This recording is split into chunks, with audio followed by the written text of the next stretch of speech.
Hi, welcome to Strength Reversed. My name is Amy. Thank you so much for being here today. I'm very excited to bring you a book review. It's something I've been waiting to review for a few months now. This is a book that I got for Christmas from Michael, and he said the same thing he says every time he gets me something tarot related, and that is this right? Is that okay?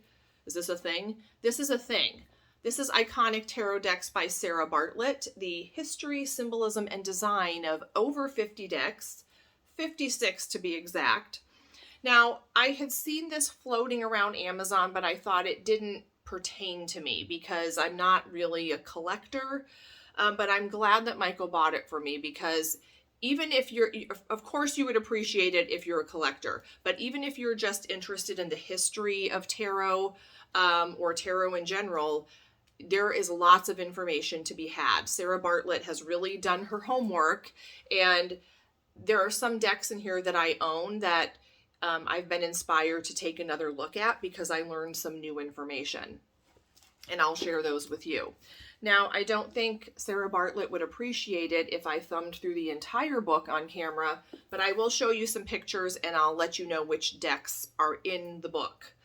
I would like your feedback on some of those decks, though, maybe in the comments, because I got stuck on the word iconic. Now, to me, iconic means it's instantly recognizable, it has stood the test of time, it's renowned, it's the first of its kind, or maybe extremely original. It's not just something that's out of print or collectible or trending. So there were some tarot decks that I questioned whether or not they were really iconic, and some decks that I do consider to be iconic that were not in the book. So we'll discuss that. Now, this book is a hardcover. It is 224 pages, and it does have an index, which is a good thing. It is full color, and it's absolutely gorgeous to look at. Even if you do not read one single word in the book, it would be a good coffee table book, just to thumb through it and look at these beautiful pictures. It's gorgeous.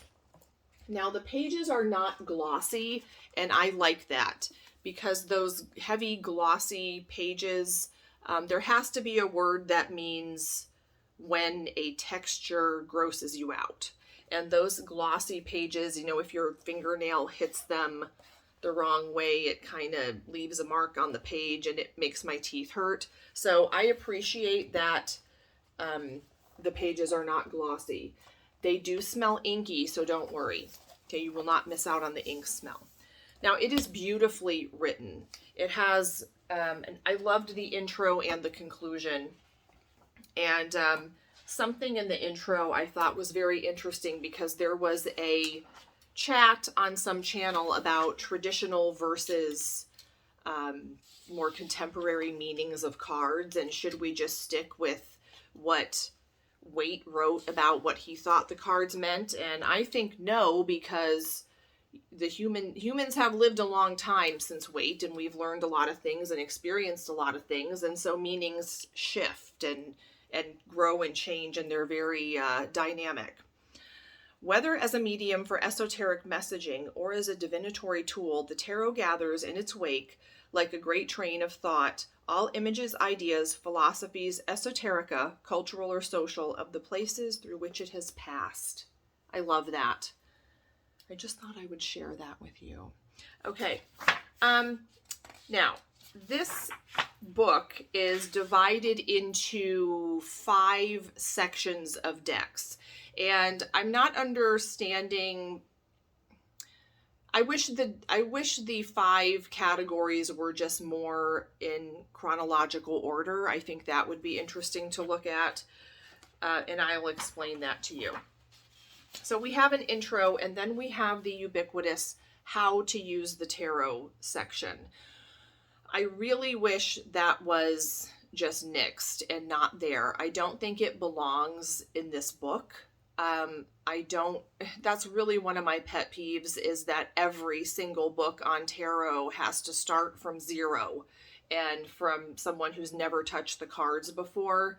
And I wish publishers would kind of get take a chance and get rid of that section because it just doesn't add anything.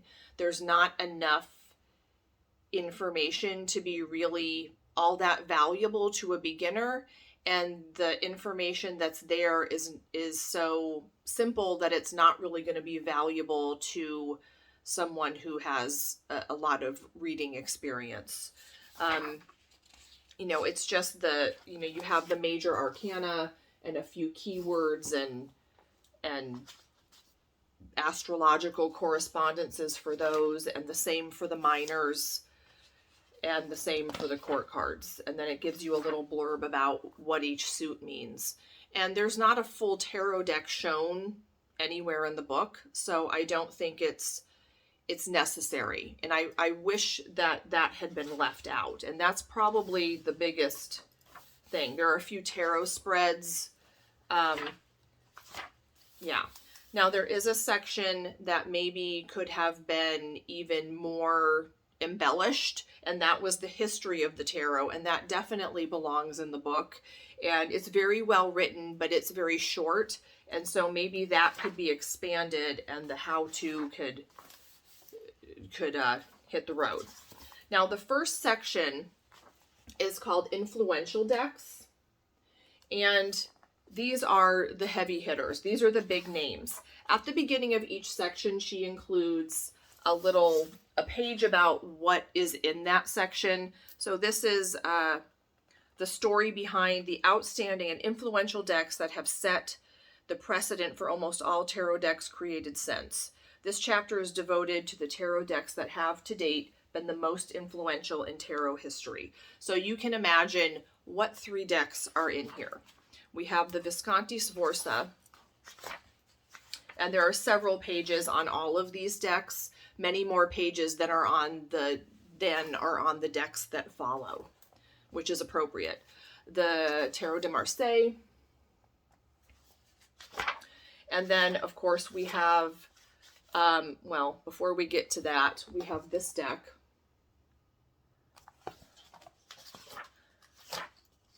And of course the Rider-Waite-Smith, which has quite a substantial section devoted to it and its history, a little blurb about Waite, a blurb about Pamela Coleman Smith. By blurb, I mean a short section. And that was really informative. And then, of course, the Crowley Thoth Tarot. And that is it for that section. So I thought, of course, those are the heavy hitters. And that section, I was like, okay, yes, I'm getting it. I'm getting it. But then the second section is beginner tarot decks. I don't really like the title beginner because it kind of insinuates that the decks are somehow more simplistic, or that it in a way undermines the complexity of the deck, like it's somehow less involved than any other deck in the book, and that's not true. So I would have liked to see, again, maybe this, decks from the 70s or decks from the 80s or things like that.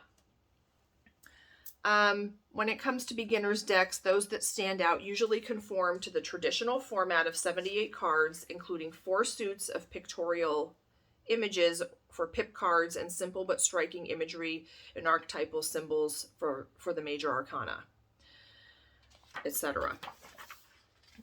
So we have the Aquarian Tarot, and I won't show you all of these decks, but I just love that picture. Okay, I'll bite with the Aquarian Tarot. The Morgan Greer, definitely. That's iconic. But what was missing for me were decks like the Hanson Roberts and the Robin Wood.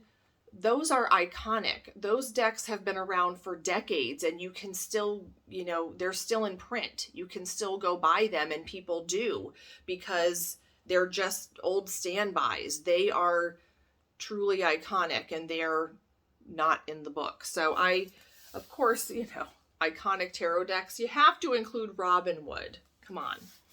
We have the Classic Tarot, the Mystical Tarot, the Enchanted Tarot, Crystal Visions, Paulina Tarot, the good tarot, the golden tarot.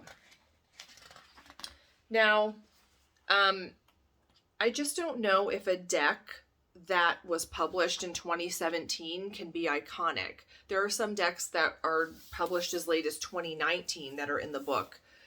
I don't know if that's had time to be iconic. Here is the structure of what the reader can find when they look at each of the decks. So they have a subtitle, for example, the Good Tarot, Subtle Illuminating Images for Personal Growth. And then they give you who the creator is, who the artist is or illustrator, who the publisher is, and when it was published. There is a short paragraph about the creator and about what makes the deck special. And then there's some explanation of the symbolism and whatnot. And there's usually, for most of the decks, about a page, and then there's some pictures.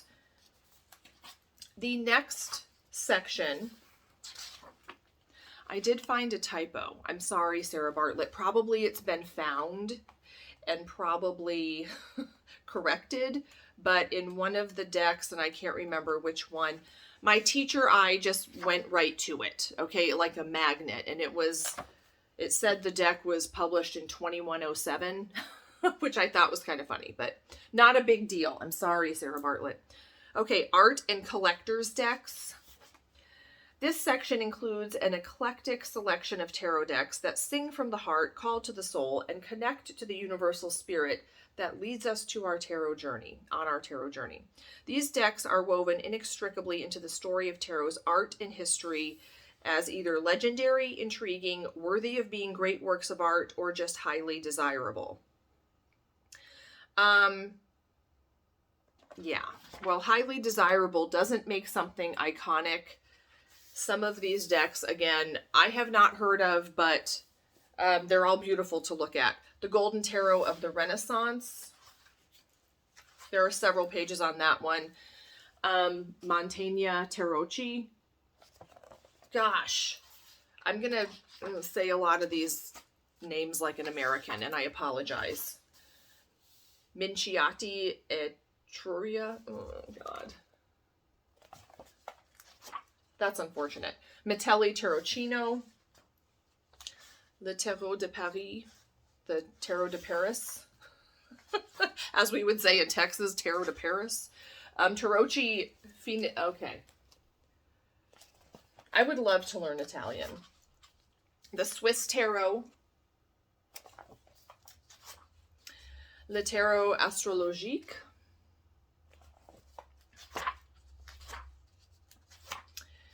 The John Bauer Tarot.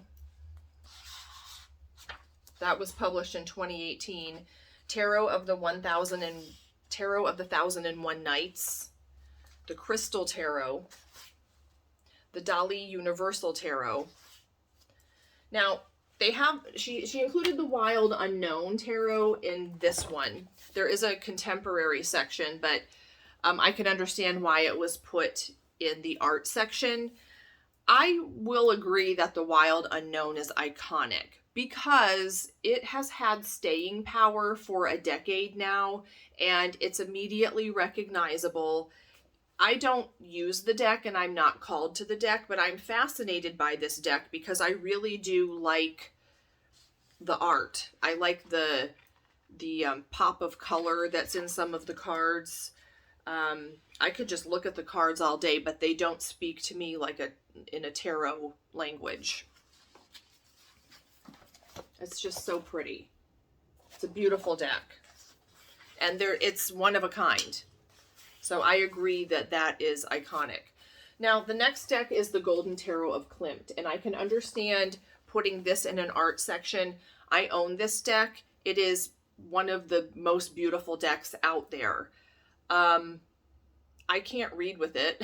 I find it very difficult to read with it, but it's, has the gold foil on the cards. It is gorgeous, but I'm not sure if it's iconic because it's more about Klimt and less about tarot, I guess. The Deviant Moon Tarot, I absolutely would call that one iconic.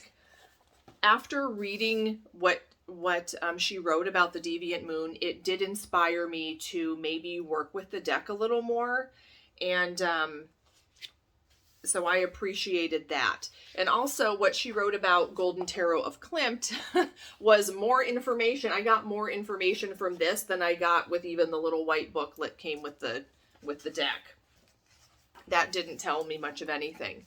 Now the Deviant Moon, it was published in 2016, but I'll go with that as iconic. I think if you see it, you know exactly what deck it is. I love that deck. I think it's very, I don't think it's dark at all. It's amusing to me. I get it. I get it. I never reach for it, but I also will not get rid of it. The Lost Code of Tarot. Prismavisions. Tarot Noir. The Gilded Tarot Royale. Okay, I can understand Ciro Marchetti at this point is maybe iconic. His style is immediately recognizable, and you know, he has several decks that people love. The next section is esoteric and occult decks. There is still an ongoing debate about whether the tarot, in some form or other, predated the Renaissance, deriving from earlier ancient belief systems, or whether it is simply concurrent with the ideas and philosophies of Renaissance Europe. Anyway, this section is, you know, tarot and occult and esoteric decks. The Solabusca. Oswald Worth Tarot, the English Magic Tarot, which I have not really heard of, the Alchemical Tarot Renewed by Robert M. Place, with the lovers full-on boning in the card. The Hermetic Tarot, Brotherhood of Light Egyptian Tarot, Tarot Illuminati, Via Tarot, Splendor Solace Tarot, the Cosmic Tarot. I have the Cosmic Tarot, and it's very popular. It was published in 1986, and it is still around. So even though it's not my favorite deck, I would call it iconic. She does not address what everyone wants to know about the Cosmic Tarot, and that is, who are these movie stars? Is it really Bette Davis? Is it really Clark Gable in these cards? I guess it doesn't matter, but the Cosmic Tarot is one of a kind. I really like it. Tarot of the Holy Light, Rosetta Tarot, and that's it. And then we have some contemporary decks. And these are the more recent decks that stand out either because they are artistically unique, focused on a bizarre theme, or directed at a target audience. The Golden Girls? No, of course not. Dreams of Gaia, although they are iconic themselves. Bianco Nero Tarot, Tarot of the New Vision, Nefertiti's Tarot, Anne Stokes Gothic Tarot, which I might have to check out that deck. It looks gorgeous.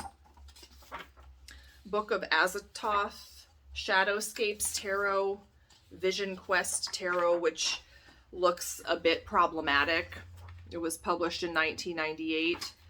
Golden Thread Tarot, and the Goddess Tarot with those gigantic borders. I have that one too. And then there is a conclusion. So I learned a lot from this book. I really did. And it is definitely worth a read. If you don't know what to get a tarot reader for, you know, they don't need one more deck, this is a great coffee table book for them, because even non-tarot readers would really like to browse through it and look at the pictures. And even the decks that I have had for years and years, I found new and useful information in this book. So I appreciate that, and I appreciate how well written it is. And let me know what you think about the decks in the book. Is iconic the right word? Some of them are definitely iconic, but which decks would you like to have seen in the book? Let me know that too. Robin Wood, you'll always be my favorite. Make sure you like and subscribe, and thanks for watching. Have a great day. I gotta work on my outros.